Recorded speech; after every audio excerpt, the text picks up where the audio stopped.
All right, emergency press conference. Scott Frost just got fired from Nebraska. I'm sitting here in my dining room. We're getting ready to go watch NFL football and then do engagement photos later, so that'll be fun. But I just wanted to do this real quick. I didn't want to set up the studio or anything like that, so we're just going to do it here. Lots of thoughts going through my head right now. I mean, first off, I'm just sad. I think I can speak for everyone when I said I did not foresee this happening at all.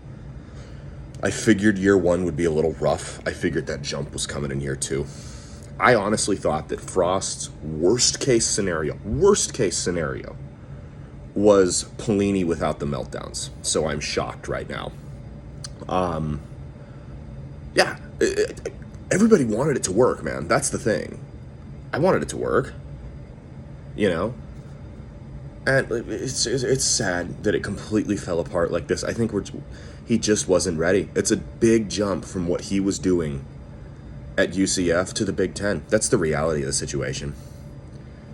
At first when I saw the news, I was like, oh my God. Imagine being so bad that your employer couldn't wait 20 days to save $7.5 million. I don't care how big the institution is. $7.5 million is $7.5 million, and smart businessmen don't lose $7.5 million unless they absolutely have to, and we know Trev Alberts is good at what he does. We saw at UNO. The track record's there. The dude's the Grim Reaper in Nebraska sports. Just ask the football and wrestling programs at UNO. Guy does not care. I mean, cold-blooded savage. Cut the UNO wrestling program on the way back home from winning the championship. Now, even I think he can probably agree that that was the wrong way to do that, or the wrong way to go about doing that. But still, cold-hearted savage. Trev Alberts does not care. He will fire you. He is all business. We're seeing that right now. If you don't do what he wants, and you don't produce the results he wants, then you're out of here. So there's that. But I do have a couple thoughts. That's what I thought at first when I saw when I saw they fired him before the first. I thought for sure Indiana game he was gone. But the more I look at it, imagine how difficult it would be for Trev Alberts if they were to go out next Saturday and beat Oklahoma, or even make it look close. They lose by a fluke, a bad call, or a last-second field goal off a fluke play. I mean, it could be a lot. Imagine if that were to happen. Then what do you do? You got a bye week. You'll probably go beat Indiana at home.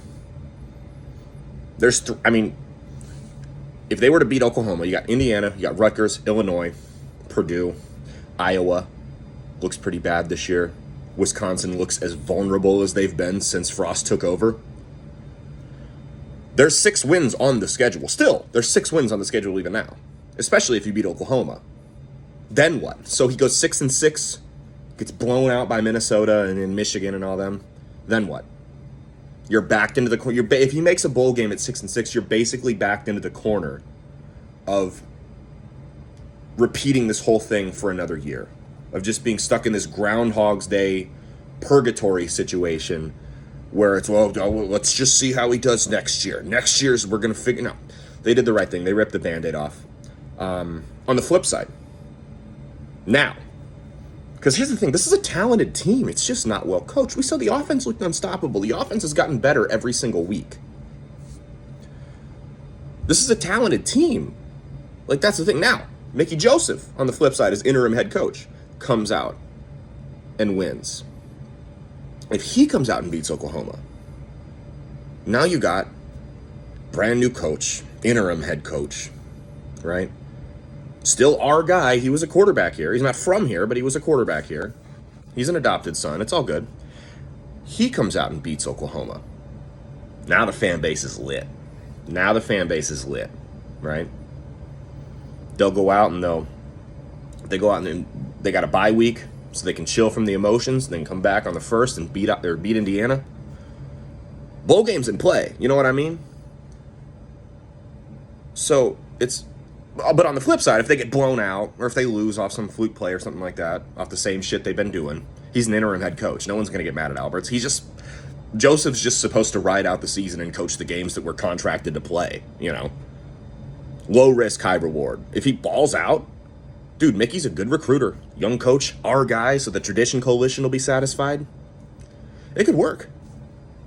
I mean, like, this is the lowest this program's ever been in probably the last 60 years, at least, if not ever.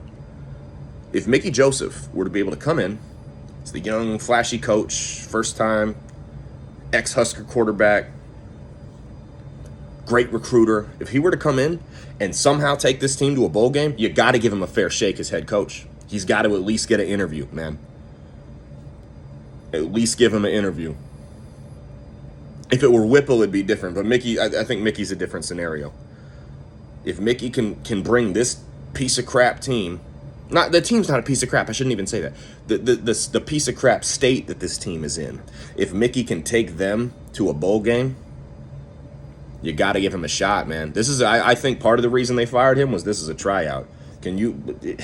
Nobody's expecting anything of you, but if you can somehow take this team from the lowest point in 97% of the fan base that's still alive's lifetime, I mean, what are you gonna do?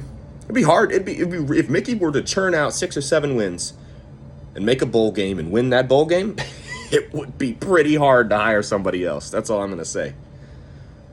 We'll do on the bye week. We'll do a coach replacement video for potential replacements. We'll see in the Oklahoma game. Again, not expecting anything. Should be interesting though. I just for sport want to watch it.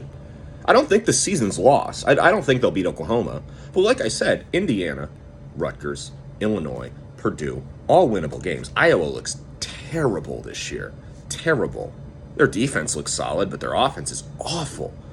Which means Chenander and co will give up like 45 points to them and 700 yards of offense or whatever, but doesn't matter. We'll still make them look good. But no, I mean, there's 4 or 5, even 6 winnable games. They won't beat Michigan. They won't beat Minnesota. Looks really good. They're not going to beat Minnesota. Doubt they'll beat Oklahoma. But there are enough. A bowl game is like, that's the thing, man. And I think that's what Alberts realized was a bowl game still in play. You've got enough bad opponents that you play this year, or even mediocre ones, that you could still make a bowl game. And like I said, man, then what do? He puts it together, finishes with a sloppy 6-6. To quote Tony Soprano, what are you gonna do? But hey, man, stay tuned. Let's all watch the rest of the season. Be pretty low risk. Nothing's really at stake anymore. It's all kind of up in the air. If it goes great, then maybe we found our guy. If it doesn't, well, he was an interim. But keep in mind, we all wanted the prodigal son, ex-quarterback to come and return and lead the once storied program to greatness again. And maybe we just had the wrong guy and the right idea, just the wrong former quarterback. It's always a possibility. Anyway, until next time, God help us all. Peace out.